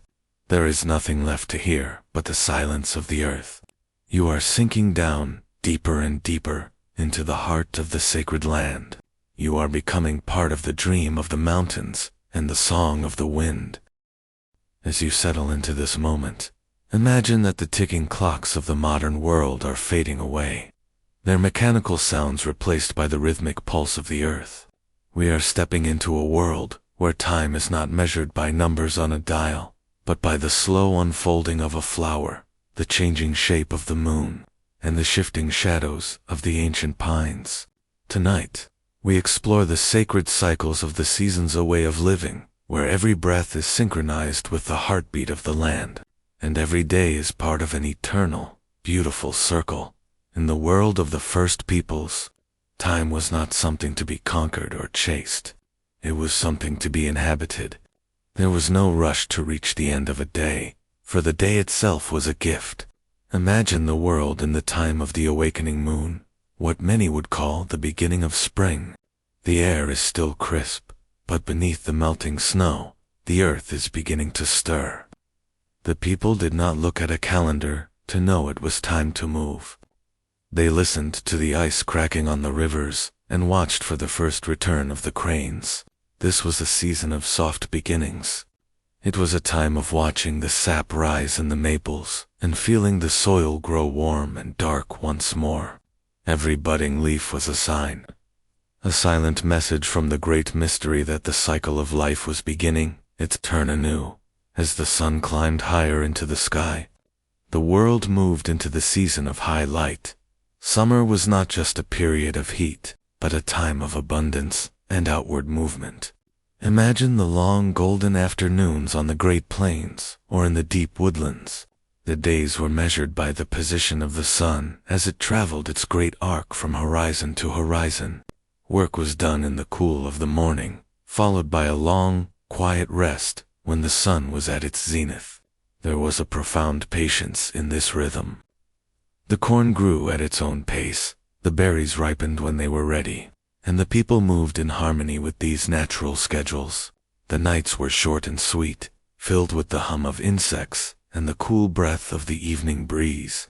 It was a time of gathering, of celebrating the sun's warmth, and of feeling the fullness of life in every leaf and blade of grass. Then, as the shadows began to lengthen and the air turned sharp with the scent of coming frost, the world entered the season of the turning leaves. Autumn was a time of reflection and preparation, a transition as graceful as the flight of a hawk. The people watched the forest change its robes from green to crimson and gold, understanding that this was the earth's way of preparing for its long rest. Time was measured by the gathering of nuts, the drying of meat, and the movement of the Great Bear constellation in the night sky. There was a quiet urgency, but no anxiety. The earth had provided in the summer, and now it was time to store that abundance. The cooling air was a signal to turn inward, to gather closer to the hearth, and to prepare the spirit for the stillness of the white months ahead. Winter, to the first peoples, was perhaps the most sacred of all seasons. It was the time of the long night moon, a period of deep, restorative silence. Imagine the world wrapped in a heavy mantle of snow, where the only sound is the occasional crack of a freezing branch or the soft hoot of an owl. In the winter, time seemed too slow to a crawl, or perhaps it stopped altogether. This was the season of storytelling. Around the central fire of the lodge, the elders would weave the history of the world into the minds of the young. These stories were meant for the winter, for it was only when the earth was sleeping that the spirits of the legends could be safely discussed. The winter was not a time of lack, but a time of preservation, a period where the soul could rest and dream, just as the seeds rested beneath the frozen ground. The moon was the great timekeeper of the night, a silver guide that watched over the people through all their changes. Each moon had a name that reflected the life of the land. There was the strawberry moon, the sturgeon moon, the hunter's moon, and the cold moon. Each phase from the thin sliver of the new moon to the brilliant, glowing orb of the full moon was a signal for different activities and reflections. The people lived in a constant dialogue with the sky. They knew that just as the moon grew and faded, so too did the energies of life. This understanding brought a great sense of peace. They knew that even in the darkest night, the light would eventually return. For that is the law of the circle. Weather was not something to be avoided, but a direct conversation with the elements. The rain was the sky's blessing upon the fields. The wind was the breath of the ancestors moving through the trees. The thunder was the voice of the powerful spirits, reminding the people of their place in the universe. They did not fight the rain or the wind. They adjusted their lives to accommodate them. They understood that they were not separate from the weather, but a part of it. When a storm broke over the mountains, they sat in their shelters and listened, feeling the raw power of the world and respecting the balance that it brought. Every lightning flash and every gentle mist had a purpose in the great design. In this way of living, there was no such thing as being late or out of time. If a task was not finished today, it would be finished when the sun rose again. If a journey took longer than expected, it was because the journey had its own lessons to teach. This lack of artificial pressure created a people who were remarkably present. They were not living for next year or even next month. They were living in the current season, the current moon, and the current breath. They understood that the only true time is the present moment, and that each moment is a sacred part of the eternal cycle. The circle was everywhere. It was in the shape of the lodges, the movement of the dances, and the path of the stars. It was a reminder that nothing truly ends. The leaf that falls in the autumn becomes the soil that feeds the sprout in the spring. The elder who passes away becomes the ancestor who guides the child. This belief in the continuity of life provided a profound comfort. It meant that even in times of change, there was a steady, underlying order. The seasons would always turn, the moon would always rise, and the earth would always provide. As you drift closer to the edge of sleep, feel yourself becoming part of this ancient, rhythmic circle. Your breath is slowing down, matching the slow, steady pulse of the sleeping earth. The worries of your day are like the falling leaves of autumn. They are dropping away, returning to the ground, to be transformed into something new. You are entering your own season of rest, your own long night moon. There is nothing you need to achieve, nowhere you need to go. You are simply moving through the cycle of your own life, guided by the same stars that watched over the ancient camps. The world outside is quiet. The great forests are still, their roots dreaming in the dark. The rivers are flowing under the ice, a hidden movement that never ceases. The mountains are standing in silent meditation, wrapped in the velvet blue of the midnight sky. Everything is in its place. The balance is held. The seasons have taught us that for every period of activity, there must be a period of rest. For every sunrise, there must be a sunset. This is the wisdom of the earth, and tonight, it is your wisdom too. The embers of the fire are glowing softly, a warm and steady light that is fading into the gray of the ash. The story of the seasons is a lullaby that has been sung since the beginning of time. It tells us that we are safe, that we are held, and that we are part of a beautiful, never-ending story. Let the silence of the winter woods fill your mind. Let the warmth of the summer sun linger in your spirit. Everything returns. Everything is whole. The circle is complete. Sink now into the deep, restorative darkness. Let the rhythms of the land guide you into the softest of dreams. The earth is turning, the stars are drifting, and you are resting in the heart of the great, eternal cycle. As you settle into your bed, imagine the world outside is bathed in the deep, indigo light of a clear, cold night. The day's activities have all been stilled, and the only light comes from the soft, flickering orange glow of a central hearth. Tonight, we are going to sit in the warmth of that circle, listening to the quietest and most powerful tradition of the first peoples, the art of oral storytelling. This is a journey into the heart of memory, where history is not found in the pages of a book, but in the rhythmic, soothing voice of an elder, passed down through the breath of generations, like a sacred flame. Imagine the smell of burning cedar and sage, a scent that is both earthy and sweet, filling the air and clearing the mind. The fire is low now, a bed of pulsing golden embers that cast long, dancing shadows against the walls of the lodge. Around this fire, the generations are gathered. There is no rush, no noise, only the deep, comfortable silence of a people who know how to listen. In this world, the night is not just a time for sleep, but a time for the spirit to be fed. The darkness outside makes the circle feel even more intimate, as if the firelight is creating a small, safe universe where only truth and beauty can reside. At the center of this circle sits an elder, perhaps a grandmother, with silver hair that glows in the firelight, or a grandfather whose face is a map of 1,000 winters. They do not begin with a shout or a command. They begin with a pause. This silence is a way of inviting the spirits of the ancestors to join the circle. When they finally speak, their voice is like the low murmur of a distant river, or the soft rustle of wind through the dry corn husks. It is a human sound, warm and resonant, carrying a weight of authority that comes from a long life lived in balance with the land. Their words are not chosen quickly. They are released slowly, as if each one is a gift being carefully unwrapped. In the tradition of the first peoples, these stories were the threads that wove the community together. They were the maps of the soul and the laws of the heart.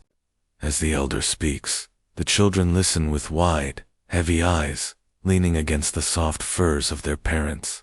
The stories might be about how the stars were placed in the sky, like scattered seeds, or how the first beaver taught the people the importance of industry and patience. But these were more than just tales of animals and nature. They were lessons on how to be a person, how to be brave without being cruel, how to be wise without being proud, and how to respect the invisible connections that bind the smallest insect to the highest. Mountain. Listen to the rhythm of the storytelling. It is a cadence that matches the flickering of the flames. There is a repetitive quality to the words, a slow and steady beat that acts as a lullaby for the restless mind. The elder might tell of the great bear who walks across the night sky, and as you listen, you can almost see the constellations shifting above the smoke hole of the lodge. The story is not just heard with the ears, it is felt in the bones. It is a reminder that you are part of a long, unbroken lineage of dreamers and travelers. The words create a bridge between the physical world and the spirit world, making the ancient past feel as present as the warmth of the fire. In this oral tradition, the lack of written words was not a weakness, but a profound strength. A story that is spoken is a living thing. It changes slightly with each telling, adapting to the needs of the listeners and the feeling of the night. It requires the storyteller and the listener to be fully present, locked in a sacred exchange of attention and breath. This meant that history was never a cold, dead thing in a library. It was a warm, breathing presence that lived in the hearts of the people. To forget a story was to lose a part of oneself, and so the stories were cherished, protected, and kept alive with the same care one would give to the last embers of a winter fire. As the night deepens, the elder's voice grows even softer, blending with the occasional crackle of the wood and the distant, lonely howl of a wolf. The children are beginning to drift toward sleep, their heads resting on the laps of their kin.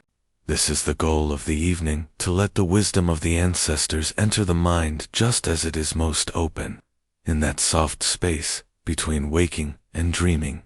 The stories of the coyote's tricks or the raven's gifts become the scenery of the subconscious, planting seeds of character and culture that will grow for a lifetime.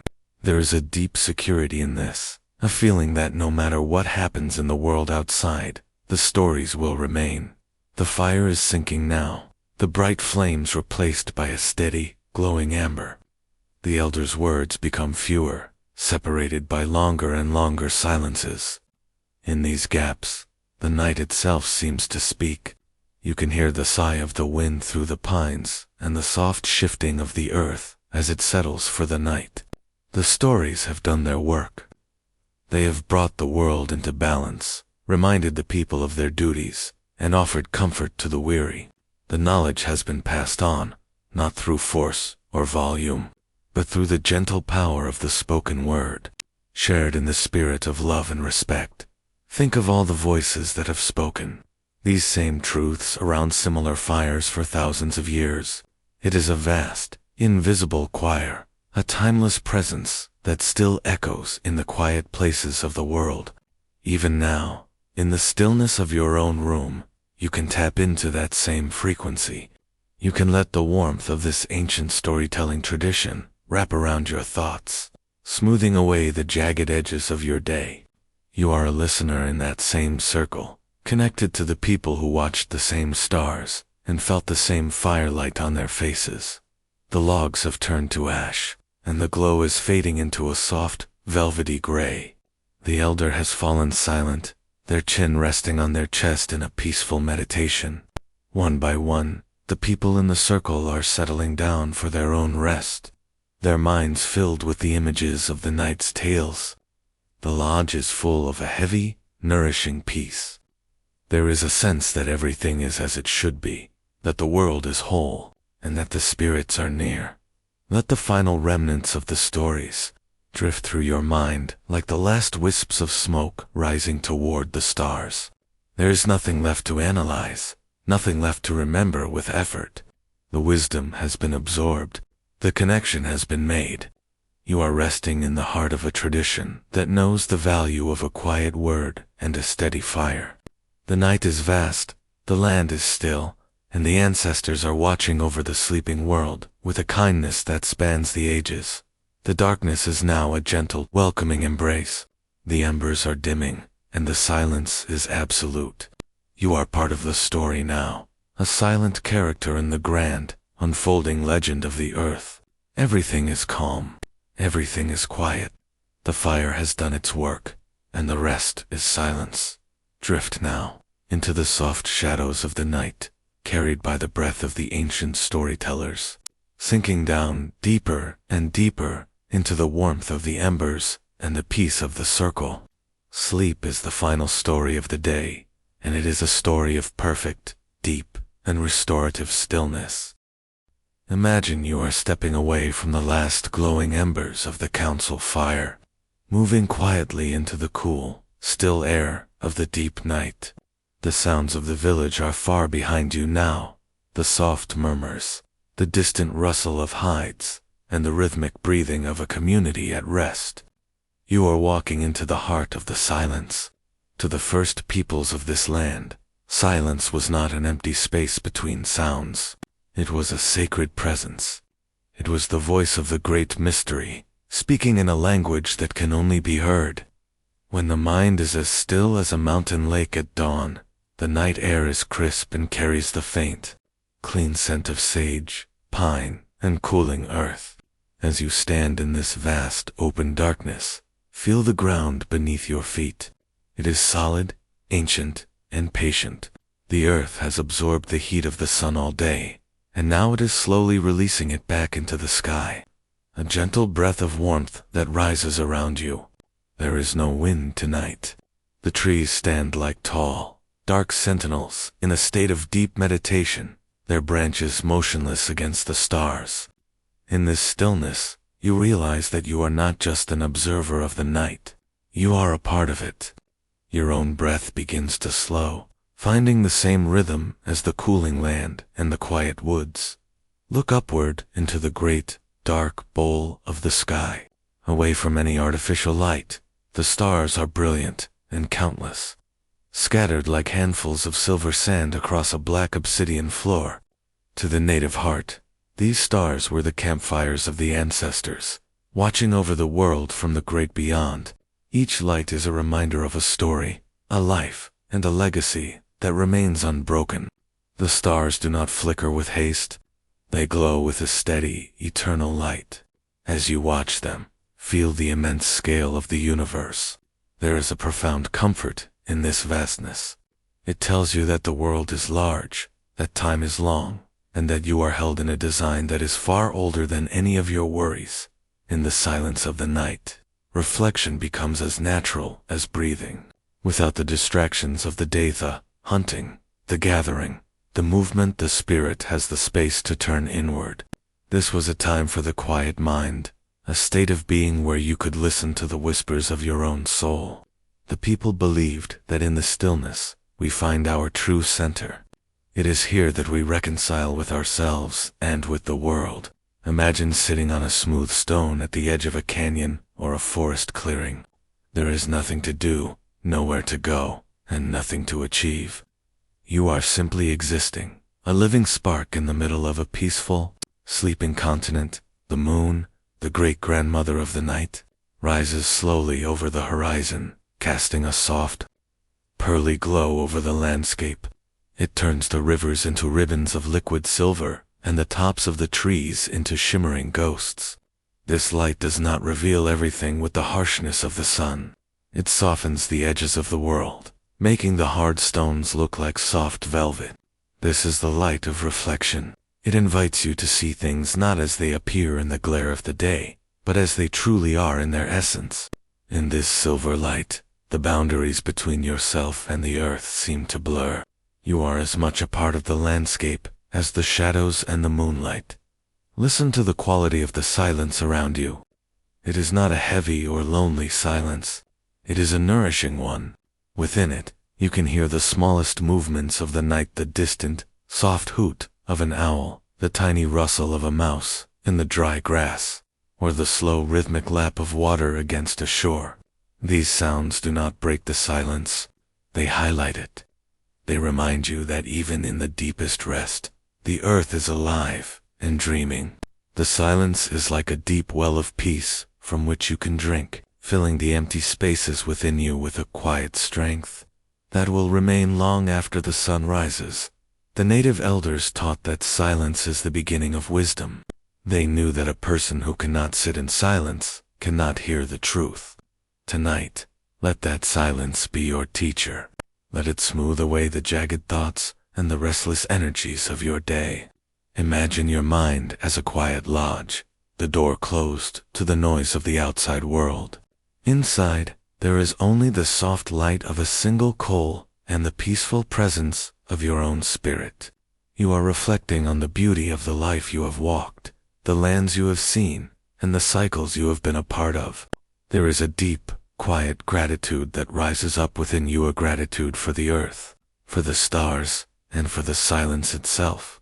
As you drift closer to sleep, feel your body becoming heavier, sinking into the soft, dark cradle of the night.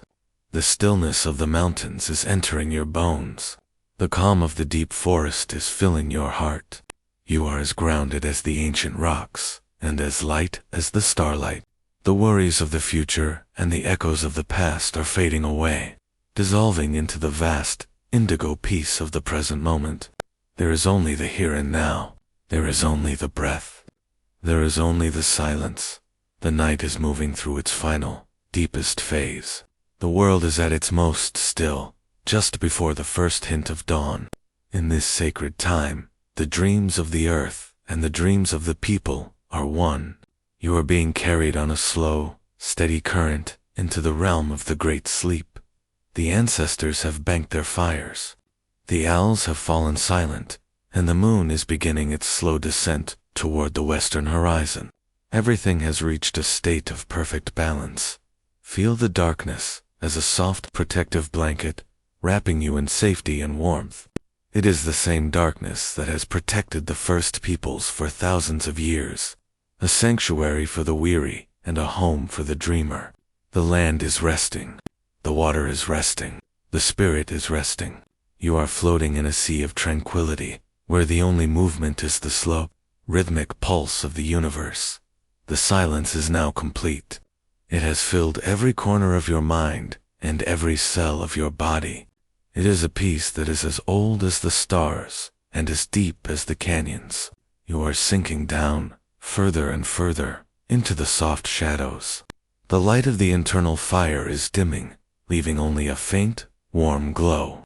The words are fading, turning into a gentle, wordless hum, the sound of the night itself.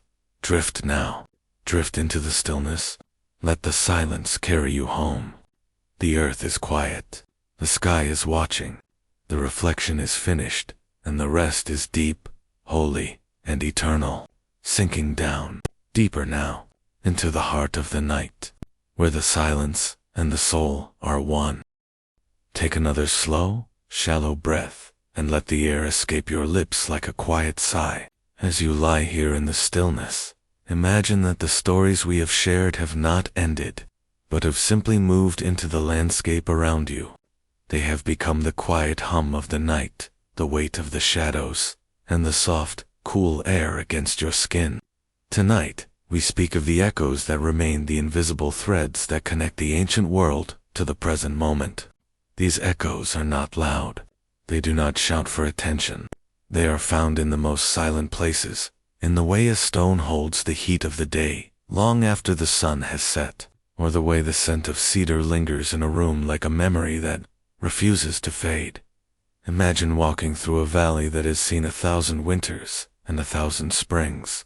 The people who walked here before you did not leave heavy footprints of metal or stone. They left a spirit. You can feel it in the way the mountains seem to lean in to listen to the silence. The mountains are the great keepers of these echoes. Within their deep, rocky veins, they hold the songs of the grandmothers and the quiet prayers of the hunters. When you look at the jagged silhouette of a peak against the midnight sky, you are looking at a witness. It has seen the movement of the great herds and the gathering of the councils. It remains steady and unmoved, a physical echo of a time when the world was measured by the flight of an eagle, rather than the passing of an hour. The stones beneath the soil are also part of this quiet resonance. Think of a smooth river stone, worn down by centuries of flowing water. It has been shaped by the current, just as the people were shaped by the land. To hold such a stone is to touch the past. It is an echo of the earth's patience. The first peoples understood that they were not the owners of these stones, but their relatives. They knew that the earth remembers every footstep. Even now, in the most remote corners of the woods or the deserts, there is a sense of being watched over by the land itself. The rocks do not speak in words, but in a presence that tells you that you are not the first to seek peace in the shadows, and you will not be the last. Listen to the echo of the water. Imagine a mountain stream, born from the melting snows of the high peaks, trickling down through the ferns and the moss. This water is the same water that sustained the ancient villages. It has traveled in a great, holy circle from the sky to the earth, through the rivers to the sea, and back again. The water carries the echoes of 1,000,000 journeys. It remembers the touch of the cedar canoe and the taste of the wild mint growing on its banks. As it flows over the rocks, it creates a sound that is both a song and a lullaby. This sound has not changed in 10,000 years. When you hear the rhythmic lap of water against a shore, you are hearing the exact same music that the ancestors heard as they drifted into sleep. It is a timeless echo, a reminder that the essential things in life never truly pass away. The wind is perhaps the most mysterious carrier of these echoes. Imagine a soft breeze moving through a grove of ancient oaks or towering pines. It carries the scent of the dry earth, the sweet grass, and the distant rain. The wind is the breath of the land, and it holds the voices of those who have gone before. The first peoples believed that the wind was a messenger, carrying thoughts and prayers across the vast distances of the plains and the mountains. When the wind sighs through the branches of a tree, it is an echo of the stories told around 1,000 campfires. It is a soft, invisible presence that reminds us that we are part of an ongoing conversation. The wind does not rush. It moves with the slow, deliberate pace of the earth itself, touching everything and belonging to nothing. Think of the cycles we have explored: the moon, the seasons, the movement of the stars. Each of these is an echo of the great order of the universe. The moon that rises tonight is the same grandmother moon that watched over the first arrivals on this continent. Its silver light is an echo of 1,000 different nights. It has shone upon the red canyons of the south and the misty forests of the north with the same impartial kindness. When you look at the moon, you are sharing an experience with every soul that has ever walked this earth. There is a deep, restorative peace in this continuity. It tells us that we are held in a cycle that is far larger and more stable than the shifting patterns of our own lives. The moon does not change its path. It follows the circle, an eternal echo of the great mysteries design, in the silence of your own rest. Feel the echo of the community. Even if you are alone in your room, you are part of the great human family that has sought warmth and safety in the night since the beginning of time. The traditions of the first peoples, the respect for the elders, the love for the children, the gratitude for the earth, these are echoes that live within all of us. They are the fundamental truths of our existence. When you act with kindness or move with respect, you are echoing the wisdom of the ancestors. This wisdom is not a heavy burden. It is a light that guides the way. It is a quiet, steady pulse that keeps the heart in balance with the world around it. The night is deepening now, and the echoes are becoming even softer. The world is folding its wings and settling into a state of profound meditation. Imagine the great forests are dreaming, their roots reaching deep into the dark, nourishing memory of the earth. The prairies are quiet, the long grass moving only slightly in the cool night air. The mountains are wrapped in their cloaks of mist and starlight, standing as the eternal guardians of the silence. Every part of the land is at rest, yet every part is vibrantly alive with the presence of the past. The echoes are not memories of something that is gone. They are the resonance of something that is still here, hidden in the layers of the stillness.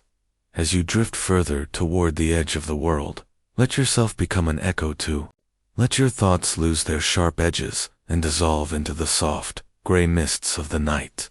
You are not a separate being struggling against the current. You are a drop of water in the great river, moving slowly and peacefully toward the sea. The weight of your body is the weight of the earth. The rhythm of your breath is the rhythm of the wind. You are perfectly in tune with the ancient, enduring pulse of the land. There is no distance between you and the stories we have told. They are a part of you now, a quiet wisdom that will stay with you long after you wake. The stars above are the final, most distant echoes. Their light has traveled across unimaginable distances to reach your eyes. They are the same stars that guided the hunters home and served as the characters in the legends of the old ones. They are the fixed points in a world of change.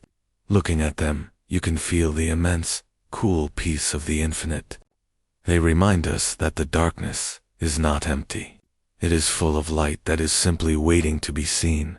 The stars are the campfires of the eternal, watching over the sleeping world with a steady and silent grace.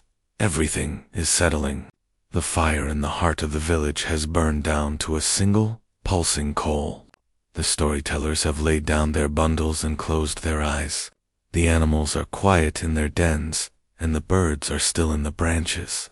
The echoes are fading into the great, holy silence that precedes the deepest sleep. It is a silence that is rich and full, a silence that holds everything and asks for nothing.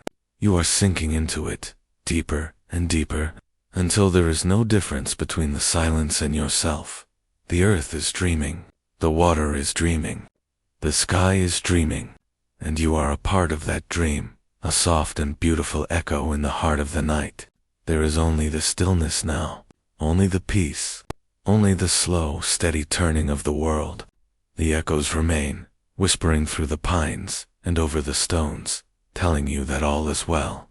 All is in balance, all is whole, sinking down, further now, into the soft shadows, where the echoes and the silence become one, and the spirit is finally, beautifully, at rest.